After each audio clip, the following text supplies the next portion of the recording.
इसी क्रम में अब मैं जिन्हें बुलाने जा रहा हूँ उनके बारे में मैं दो पंक्तियाँ कहूँगा। कर्नाटक के वासी हो तुम, कर्नाटक के वासी हो तुम, नंदगांव में रहते हो।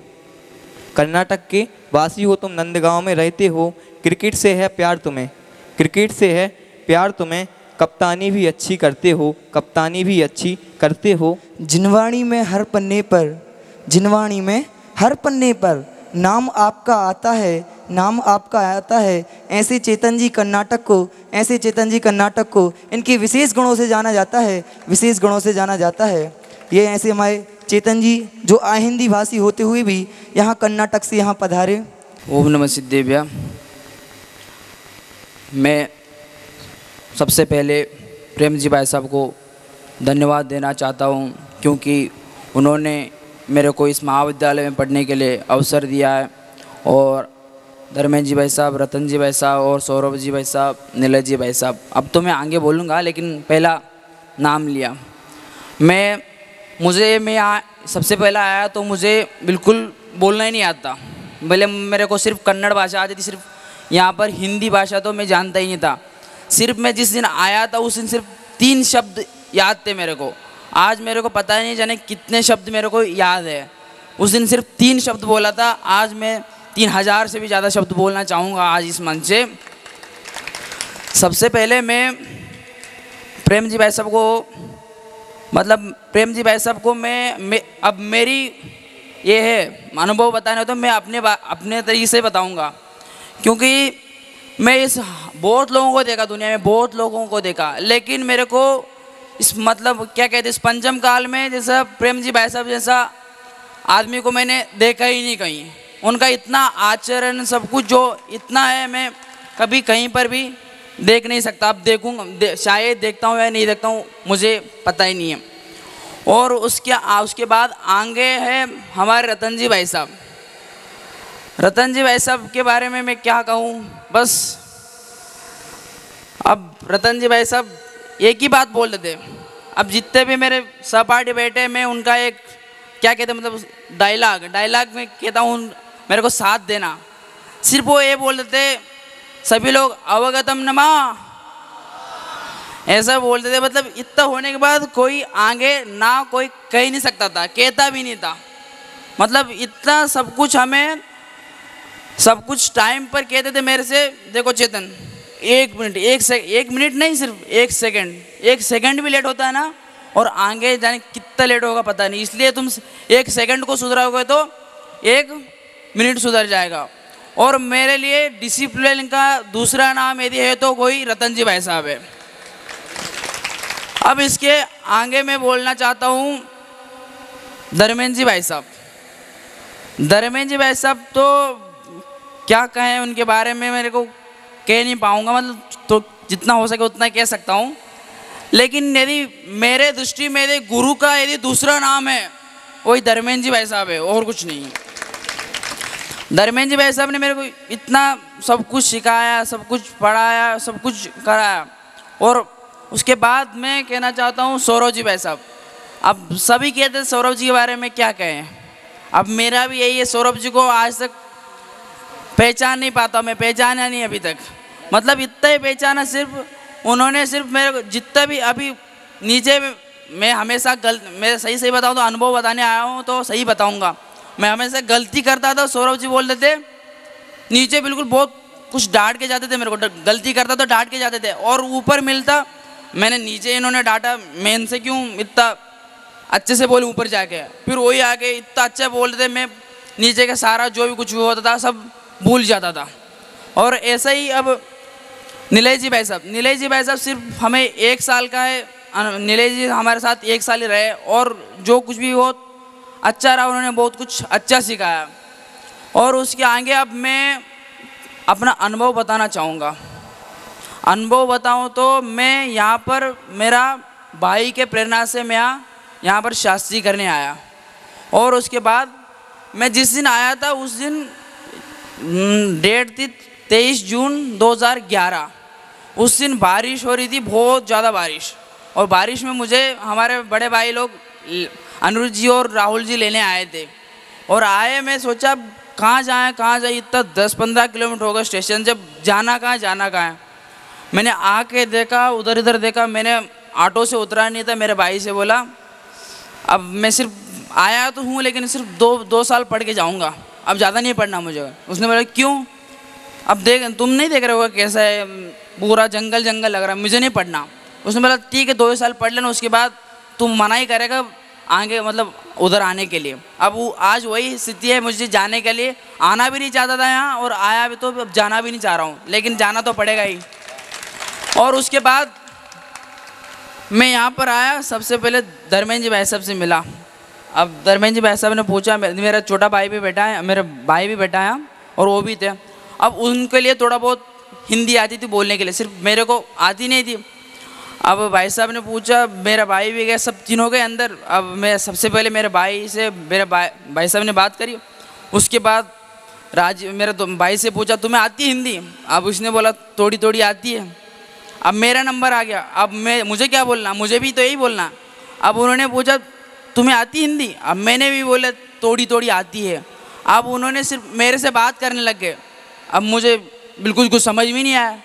अब मैंने बोला उसके बाद मेरे भाई ने बोला इसको कुछ नहीं आते, बोलना पड़ा था इसलिए इसने बोल लिया इसने। और ऐसा अब मैं क्या बताऊँ आपको धर्मेंद्र जी के बारे में। तो एक बार एक घटना सुनाता हूँ, छोटी सी घटना है। अब सब कनिष्ठ में हम मस्ती कर रहे थे, सब ऊपर, मैं तो मस्ती करता भी नहीं था फिर भी, लेकिन मैं कड़ाई था। अब भाई साहब आके उन्होंने मिनट के बारे में नहीं बोलते, सिर्फ 50 सेकंड के अंदर सब नीचे पहुँचो। अब सब फटाफट पहुँचने लग गए, मैं वहीं के वहीं खड़ा रह गया। अब मुझे समझ भी नहीं आया क्या करना। फिर भाई साहब ने सिर्फ देखा मेरे को, देख के अब कुछ कहा ही नहीं, उनको भी पता इससे क्या कहे। अब हंसी, अब है मेरे साथ यही कंडीशन हुआ। अब मैं जब जितना सीखने के लिए 1 साल लगा मेरे को, और मैं हमेशा हाथ में मतलब जेब में पर्ची रख के चलता था, कोई कुछ कह दिया तो उसको लिखता था। अब लिख के मेरे याद करी, और मेरे पापा ने ये बोला बेटा बस तू जाके सिर्फ तू 1 साल रहेगा ना, हिंदी तो सीख जाएगा वहाँ जाने के बाद। क्यों आप ये वो सोच रहे होंगे सब ये अपनी अपनी भाषा के बारे में बता रहा, लेकिन सिर्फ मेरे साथ यही अनुभव है और बता नहीं सकता और कुछ। अब मैं आने के बाद मैंने सोचा 1-2 दिन के बाद यहाँ से चले जाएं। अब मैं जब पैसा तो थे हाथ में, अब मैंने सोचा चलने के लिए। अब मैंने सोचा अब जाऊँगा तो यहाँ से जाना होगा तो हिंदी में जाना, मतलब बोलना पड़ेगा उसको, ड्राइवर वगैरह किसी को भी बोलना हिंदी में बोलना पड़ेगा। अब जाके रेलवे स्टेशन में टिकट लेना हो तो उससे भी हिंदी में बोलना पड़ेगा। अब मैंने उससे इससे अच्छा हिंदी के चक्कर में नहीं पड़ना और यहीं रहना। अब मैं यहीं रह गया। अब बस अब मैं इसके बारे में क्या कह सकता हूँ, बस इतना ही कहना चाहूँगा। और कभी इस महाविद्यालय के लिए हमेशा मैं तन मन धन से तत्पर रहूँगा। और छोटे भाइयों के लिए मैं अभी यहाँ से यही कहना चाहूँगा, सब अच्छे से रहना, अच्छे से पढ़ाई करना, सब तुम्हारी एक दिन विदाई आएगी और तुम भी चले जाओगे, हम भी आएंगे। ऐसे ही जय जिनेन्द्र ಎಲ್ಲರಿಗೂ ಜೈ ಜಿನೇಂದ್ರಗಳು। ನಾನು ಇಲ್ಲಿ 23 ಜೂನ್ಗೆ ಬಂದೆ। ನನಗೆ ಬಂದಾಗ ನನಗೆ ಹಿಂದಿ ಸ್ವಲ್ಪವೂ ಬರುತ್ತಿದ್ದಿಲ್ಲ। ಅದರಿಂದ ನನ್ನ ದೊಡ್ಡ ಅಣ್ಣನಾದ ಅನಿರುದ್ಧ್ ಜಿ ಹಾಗೂ राजीव ने मेरे को मुझे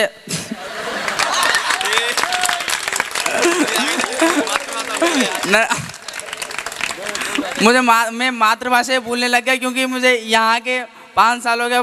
अब क्या कहता हूँ, वहाँ जाके वो बोलेंगे हमारे भाषा। बस जय जिनेन्द्र। बहुत बहुत धन्यवाद भाई चेतन जी को, इन्होंने हमें बहुत ही हृदय स्पर्शी अनुभव सुनाई अपने, जिसका हम सभी को बहुत बेसब्री से इंतज़ार था। और मैं आपको बता दूं, हमारे एग्ज़ाम अभी बीच में चल ही रहे हैं। कल हमारा एक एग्ज़ाम हो चुका है और आगे 26 तारीख को हमारा एग्ज़ाम है, लेकिन फिर भी हमने उस बीच में हम शास्त्री द्वितीय वर्ष के समस्त विद्यार्थियों ने एक बहुत ही सुंदर चीज़ आप सभी को, जो उपाध्याय कनिष्ठ कक्षा 11 से लेकर 12 first year second year final, मतलब 5 सालों की कुछ यादगार चीज़ें एल्बम में तो हमने दी ही हैं, लेकिन अपने मानस पटल पर भी तो वो होनी चाहिए। तो उसके लिए हम सभी ने एक बहुत ही सुंदर चीज़ आपके सामने तैयार की है।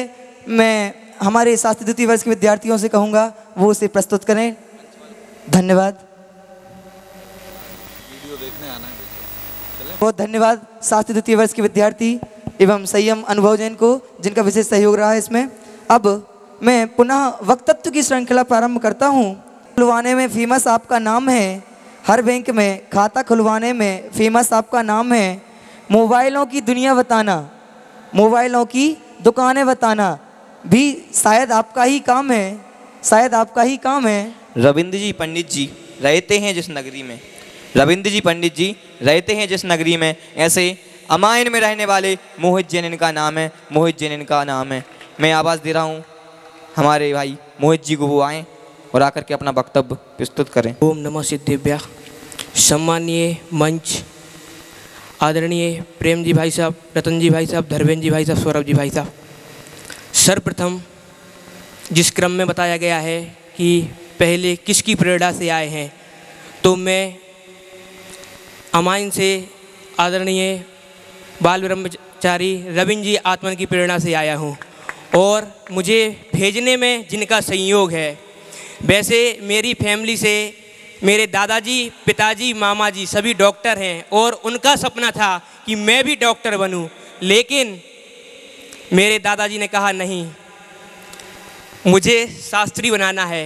तो मैं अपने दादाजी और मामा जी को विशेष धन्यवाद देना चाहूँगा कि उन्होंने सपोर्ट किया और मुझे इस महाविद्यालय में भेजा है। अब आदरणीय प्रेम जी भाई साहब, मैं इस कोटा नगरी या महाविद्यालय में कहूँ तो सबसे ज़्यादा जो प्रभावित हुआ हूँ वो है हमारे आदरणीय प्रेम जी भाई साहब। क्यों? क्योंकि मैं यहाँ आने के पहले जैन तो था परिवार से, लेकिन आचरण एक भी जैन वाले नहीं थे मेरे में। जो जैनी के प्रारंभिक लक्षण होते हैं 3, दिन में भोजन, छान के पानी और रात्रि भोजन का त्याग, तो मैं इससे उल्टा करता था। रात में भोजन, अनछना पानी और रात्रि में भोजन। लेकिन जब इस महाविद्यालय में आया तो इन सब का स्वरूप समझकर मैंने धीरे धीरे सब चीज़ें छोड़ी। अब आदरणीय रतन जी भाई साहब, आपके बारे में क्या कहें? मतलब आपसे मैं दिन में 1 बार नहीं, 2 बार नहीं, 3 बार कम से कम मिलता ही रहता था। जब भी निकले तो रतन जी भाई साहब सामने। तो पहले तो मैं रतन जी भाई साहब से जब आया तो बोलता ही नहीं था, बस भाई साहब को देखा और निकल जाता था। एक बार मैं स्कूल से आया और भाई साहब ने मुझे रोक लिया। क्यों भाई मोहित, मेरे में कोई खराबी है क्या? मुझसे गुस्सा क्यों रहते हो? और भी शब्द बोले थे। तो मैंने कहा नहीं भाई साहब कोई बात नहीं। आज तुम्हें कितने दिन हो गए? मैंने कहा 4 महीने। तुमने आज तक मेरे से जय जिनेंद्र नहीं की। वो दिन था कि आज का दिन है। भाई साहब 1 बार नहीं, 2 बार नहीं, यदि 3 बार भी दिन में मिले तो मुझसे मैं 3 ही बार जय जिनेंद्र करता हूँ। और अब आते हैं आदरणीय धर्मेंद्र जी भाई साहब। धर्मेंद्र जी भाई साहब, आपने मुझे जो सिखाया है उसे मैं कभी नहीं भुला पाऊँगा। क्यों? क्योंकि भाई साहब की क्लास तो समय सार की रहती थी। 1 घंटे की यदि क्लास है तो उसमें 45 मिनट समय सार चलेगा और 15 मिनट ऐसी बातें बताते थे जो हमारे काम की थी। मतलब ऐसी कोई बात नहीं रह गई जो मैंने धर्मेंद्र जी भाई साहब से शायद नहीं सीख पाई हो। जब भी मिले भाई साहब, मैं शुरू में बहुत डरता तो अभी भी हूँ, लेकिन शुरू में भाई साहब को देखा और मेरे गले से आवाज़ निकलना बंद हो जाती थी। ऐसे डर लगता था मैं बता नहीं सकता आपको। लेकिन भाई साहब ने मुझे इतना प्रेरित किया कि आज आप देख रहे हैं, मैं कभी 4 लोगों के सामने बोलने में इतना डरता था कि पसीना आ जाता था। आज आप सभी 400 लोगों के सामने देख रहे हैं कैसा बोल रहा हूं मैं। तो यह सब मैं उपकार ज्ञापित करना चाहूँगा तो ये धर्मेंद्र जी भाई साहब। अब आते हैं हमारे सौरभ जी भाई साहब, मेरे बड़े भाई। वैसे मेरे घर में छोटा भाई है, बड़े भाई की कमी थी, वो यहाँ पर आके पूरी हुई है मुझे बड़े भाई की कमी। अब आते हैं हमारी बहनें। मेरी कोई बहन नहीं है, लेकिन जब इस महाविद्यालय में आया 1 नहीं, 2 नहीं, 3 बहनों को प्यार मिला मुझे। और अब अगले क्रम में आते हैं समकेत जी भाई साहब, निलय जी भाई साहब, जिनका बहुत ही कम समय मिला, लेकिन जो समय मिला उसको बताना बहुत ही दुर्लभ है। अब आते हैं इस विद्यालय के महापौर अर्थात कहें तो महेश विजय जी, हमारे इंग्लिश वाले और संस्कृत वाले सर। इन्होंने मुझे बहुत कुछ सिखाया है। 2 साल तो नियमित इनकी क्लास में गया हूँ और अभी भी कोई भी चीज़ समझ में नहीं आती है संस्कृत की। सर को एक बार बोलता हूँ, सर अपना अलग से समय देते हैं क्लास के बाद, भाई मोहित आओ क्या समझ में नहीं आ रहा है, अलग बिठा के मुझे समझाते हैं कि क्या समझ में नहीं आ रहा है। तो इसके लिए मैं इन गुरुओं को धन्यवाद देना चाहूँगा। इस विद्यालय में आने से मुझे क्या मिला, मैं क्यों आया। हर किसी का कुछ ना कुछ लक्ष्य होता है कि भाई क्या करना है क्या नहीं करना है। तो इस विद्यालय में पहले जब मैं कक्षा 1 से 10th तक स्कूल में रहता था, तब रिजल्ट देखने जाता था तो मैं देखता था कि किस विषय में ग्रेस से पास हुआ हूँ या किस विषय में सप्लीमेंट्री है। लेकिन जब मैं कोटा अर्थात आचार्य धर्मसेन जैन सिद्धांत महाविद्यालय में आया, अब मैं ये देखता हूँ कि मेरी किस विषय में डिस्टेंशन है और किस विषय में 60 से कम नंबर हैं। अब मैं बस 1 मिनट में थोड़ी सी कविता बोलना चाहूँगा संक्षिप्त में। देख के इस छटा को आंसू आते आँख में, बिछड़ेंगे उनसे हम जो रहते थे साथ में। भाई से बढ़ के भी प्यार जिन्होंने दिया, भाई से बढ़ के भी प्यार जिन्होंने दिया, वो न रह पाएंगे अब मेरे साथ में, वो न रह पाएंगे अब मेरे साथ में। अब 2 पंक्तियां मैं अपने गुरुजनों के लिए बोलना चाहूँगा। ना भूलेंगे उनको हम जिनने ज्ञान है दिया, अल्प बुद्धि वालों को भी विद्वान पद दिया, अल्प बुद्धि वालों को भी विद्वान पद